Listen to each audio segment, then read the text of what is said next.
নির্বিচারে হত্যার মুখে ২০১৭ সালে যখন রোহিঙ্গারা বাংলাদেশে আশ্রয়ের জন্য এসেছিল, সেই সময় এই শিশুর বয়স হয়তো ২ অথবা ৩ বছর।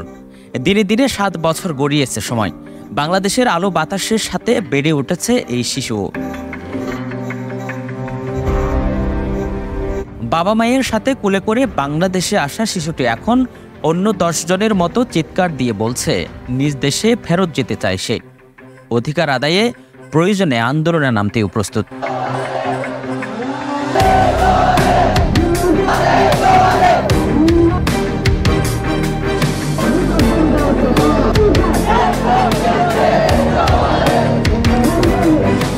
রোববার উখিয়ার রোহিঙ্গা ক্যাম্পে গণহত্যা দিবস উপলক্ষে আয়োজিত সমাবেশে কয়েকশো শিশু কিশোর দেখা যায়। তাদেরকে অন্য সময়েও দেখা যেত, কিন্তু এবার তারা ভিন্নভাবে মাঠে নেমেছে। অন্য সময় বড়দের সাথে স্লোগানে কণ্ঠ মেলালেও এবার তারা নিজেরাই হুঙ্কার ছেড়েছে দেশে যাবার। সমাবেশে যোগ দেওয়া বেশ কয়েকজন শিশু কিশোরের সাথে কথা হয় পেনুয়া নিউজের। তারা সবাই ক্যাম্পের বিভিন্ন শিক্ষা প্রতিষ্ঠানে পড়াশোনা করেন। বাংলাদেশের ছাত্র আন্দোলনের প্রসঙ্গ তুলে রোহিঙ্গা শিক্ষার্থীরা বলছেন, ছাত্ররা ঐক্যবদ্ধ হলে কি করতে পারে সেটার বড় একটা উদাহরণ তৈরি করেছে বাংলাদেশের শিক্ষার্থীরা। তারা দেখিয়ে দিয়েছে ছাত্রদের আন্দোলনের সামনে পৃথিবীর কোনো শক্তি টিকে থাকতে পারে না। তাই রোহিঙ্গা শিক্ষার্থীরাও আরাকান পুনরুদ্ধারে মাঠে নামার পরিকল্পনা করছে জানিয়ে তারা বলেন, বাংলাদেশ সহযোগিতা করলে ছাত্র আন্দোলনের মাধ্যমে নিজ দেশে দ্রুত ফেরত যেতে পারবে তারা।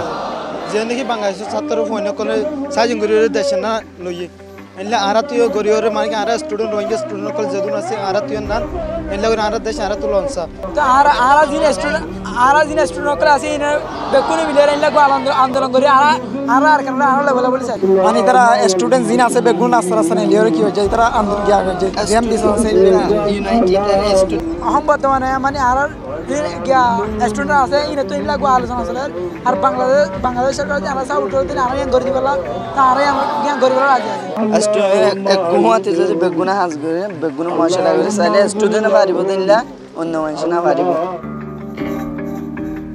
রোহিঙ্গারা বলছেন, রোহিঙ্গাদের উপর নিপীড়নের ইতিহাস গত ৭৫ বছরের।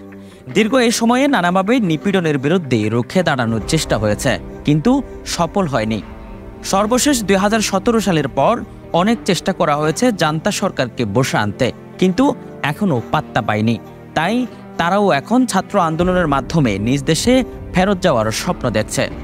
৭৫ বছর বর্মা জালেম সারহারে জুলুম গরি গরি জিনিসাট গরি গরি আরার ফুরে হলার ইয়ার পরে যায় ২০১৭ মাঝে যা করছি ২০১৭ দিন ২০১৭ অগস্টের ২৫ তারিখে ইমাম মাঝে পুরা কুমরে আর ১২-১৩ লাখ পর্যন্ত রোহিঙ্গার আর এটা বাংলাদেশের মা দূরে দিবে আরা তুই দিলা বাংলাদেশের মা দেন স্টুডেন্ট সকলে মিলিয়ে এখন হাজ করছে দিয়ানোর মাঝে এখন পুরা দুনিয়ার মাঝে দেখা গিয়ে সাকসেস হয়ে দেন হেন দিলে আর রোহিঙ্গার ভিতরেও অত স্টুডেন্ট সকল আছে এটা বেগুলো মিলিয়ে আর নিজের আকার মাঝে খ্যাঙ্গুরি একই হেন দিলা আন্দোলন করি আর নিজের দেশের মাঝে খ্যাঙ্গুরি ফিরে দেই। ২০১৭ সালে নিপীড়নের মুখে বাংলাদেশে পালিয়ে আশ্রয় নেওয়ার পর ২০১৮ সাল থেকে ২৫ আগস্টকে গণহত্যা দিবস হিসেবে পালন করে রোহিঙ্গারা। এদিন রোহিঙ্গা ক্যাম্পে সমাবেশ করে তাদের উপর চলা অত্যাচার নিপীড়নের গল্প তুলে ধরেন এবং মিয়ানমারে দ্রুত ফেরত যেতে আন্তর্জাতিক সহযোগিতা কামনা করেন। রোববার গণহত্যা দিবস উপলক্ষে ক্যাম্পে ৩টি সমাবেশ অনুষ্ঠিত হয়। সবচেয়ে বড় সমাবেশ হয় উখিয়ার ৪ নম্বর রোহিঙ্গা ক্যাম্পের ফুটবল খেলার মাঠে। সমাবেশে রাজনৈতিক স্থিতিশীলতা কামনা করে রোহিঙ্গা নেতারা বলেন, এদেশে কোন সরকার আসলো গেল সেটা তাদের মাথা ব্যথার বিষয় নয়, কিন্তু তারা এদেশে রাজনৈতিক স্থিতিশীলতা চায়, কারণ এখানে রাজনৈতিক স্থিতিশীলতা না থাকলে নিজ দেশে ফেরত যেতে তাদের বেগ পেতে হবে। তারা বলেন, জান্তা সরকারের পর এখন রোহিঙ্গাদের নিধনে নেমেছে আরাকান আর্মি। এই মুহূর্তে তাদের আন্তর্জাতিক সহযোগিতা দরকার। হইতে চাইলে এই যে বাংলাদেশের ইন্টারনাল প্রবলেম আর বাংলাদেশের মধ্যে হুকুমত জীব গই আর হনকার কনসার্ন নকরে এত লাই বলি ওরা আর বাংলাদেশের হন হুকুমতর পার যাই ওরা ইবা গমি বাহর মারাই হইবেলা নসাই ইয়ার ফুহাতি আর বাংলাদেশের তো নাকান বালা হোপ রাখি ফাটাই দিবলা বলি মেইন লাগে তারা তো কি হলে বাংলাদেশের সাপোর্ট মন্ত্রী ও জনগণ হইতে বাংলাদেশের গভর্নমেন্ট হইতে আর সাথে যদি তাকে দইলে আর হামাকা সেফটিরে ইনশোর করি আর দেশের মধ্যে আর ফিরে যাই ভাই জুম্বুলি হয়ে আর আশা করি কক্সবাজারের সিভিল সোসাইটির নেতারা বলছেন রোহিঙ্গাদের আশ্রয় দিতে গিয়ে কক্সবাজারের মানুষ বিপদের মুখে পড়লেও আওয়ামী লীগ লাভবান হয়েছে। তারা ভারত ও চীনকে খুশি করতে গিয়ে প্রত্যাবাসনের ভেতরে বাইরে দ্বৈত নীতি মেনে চলত। তাদের বিশ্বাস বর্তমান ও অন্তর্বর্তীকালীন সরকার অতীতের সব বিষয় মাথায় রেখে রোহিঙ্গা প্রত্যাবাসনে আলো দেখাতে পারবে।